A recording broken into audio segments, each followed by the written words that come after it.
A imprensa admitiu hoje três coisas. Primeiro, que o ministro Alexandre de Moraes comete crimes de responsabilidade que deveriam causar o seu impeachment. Segundo, que o Moraes é político de toga.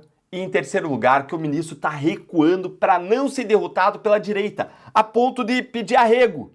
Olha a mais nova barbaridade que saiu no jornal O Globo. Acompanha aí, ó. Diante da pressão por anistia, Moraes busca classe política e amplia acenos enquanto modula decisões. Presta atenção, modula decisões. Presta atenção aqui comigo, gente, porque o que essa reportagem aqui vai fazer é admitir que o Alexandre de Moraes está cometendo crime de responsabilidade. Olha aqui, ó. Com a intensificação do movimento pela anistia aos condenados pelo 8 de janeiro, o ministro Alexandre de Moraes, do STF, tem feito movimentos interpretados por parte do Congresso e pela própria Corte como uma tentativa de alcançar demonstrações de apoio. Embora o magistrado tenha um histórico de bom trânsito político desde que ele assumiu a cadeira do STF, a percepção entre parlamentares e colegas da Corte, ouvidos em caráter reservado, como sempre, é que ele intensificou esses contatos no momento em que a pressão de bolsonaristas se acentua.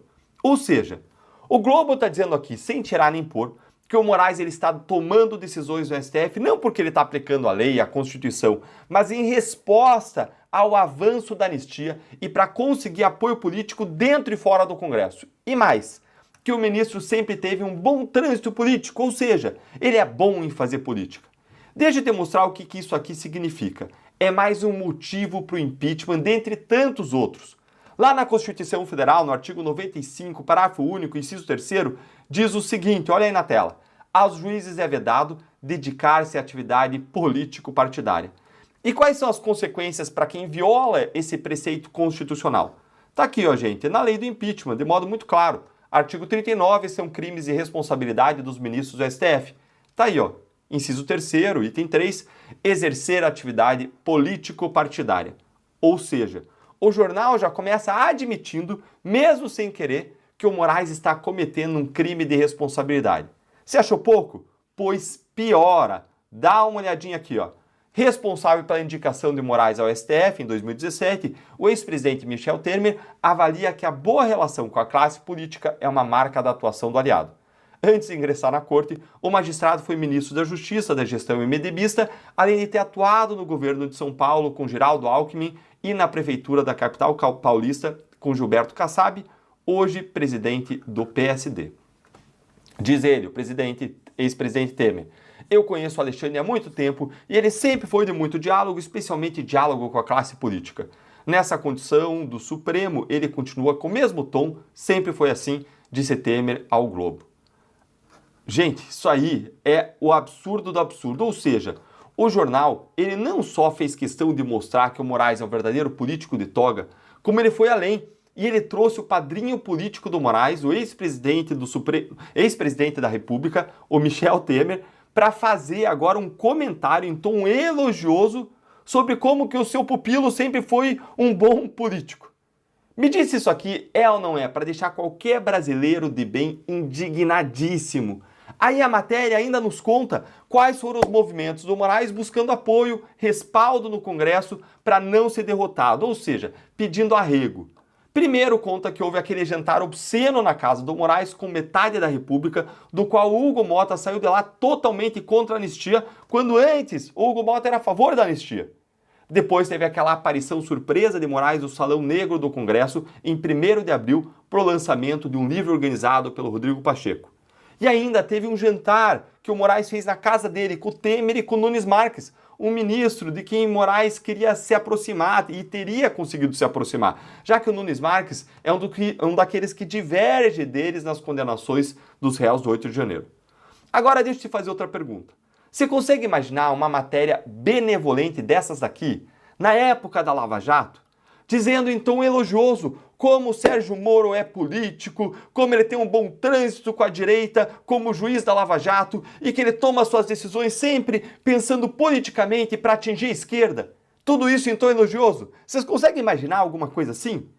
Na Lava Jato nada disso aconteceu, mas se acontecesse, a imprensa toda ia chamar isso de escândalo, ia cair matando. Mas pro Moraes aí, ó, é palmas, eles batem palmas. Se você está tão revoltado quanto eu com esse duplo padrão de imprensa, então curta o vídeo com força e vem aqui comigo agora ver o Globo admitir que o Moraes recuou para ele não ser derrotado pela direita e pela pressão que nós estamos, todos nós, fazendo pela anistia. Olha aqui, além da aproximação com parlamentares, o Moraes tem feito gestos para não perder o respaldo dentro do próprio STF.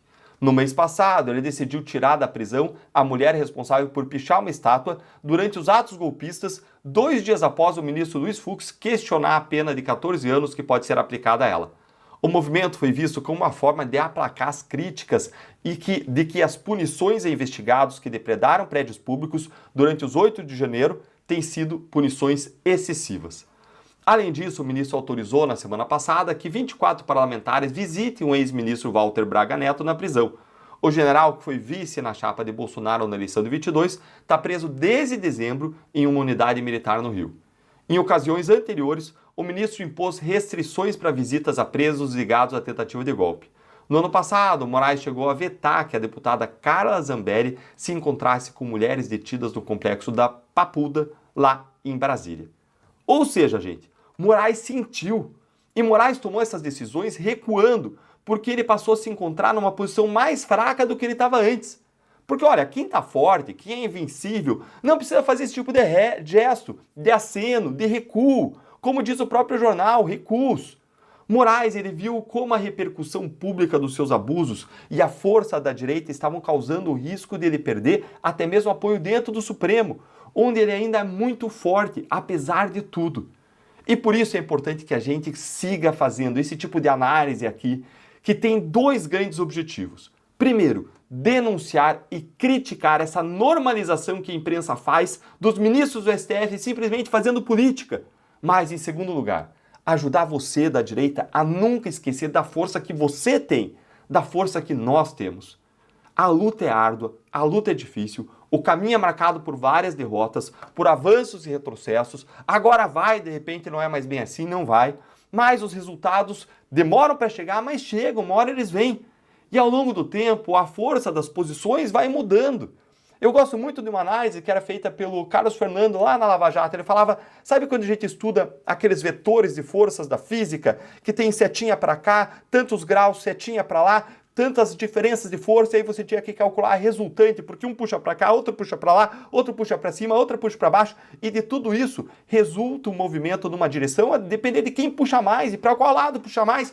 Então, nós temos que puxar e puxar forte, porque puxar faz a diferença. O movimento da história vai vindo para o nosso lado. Você concorda comigo que a gente não pode desistir?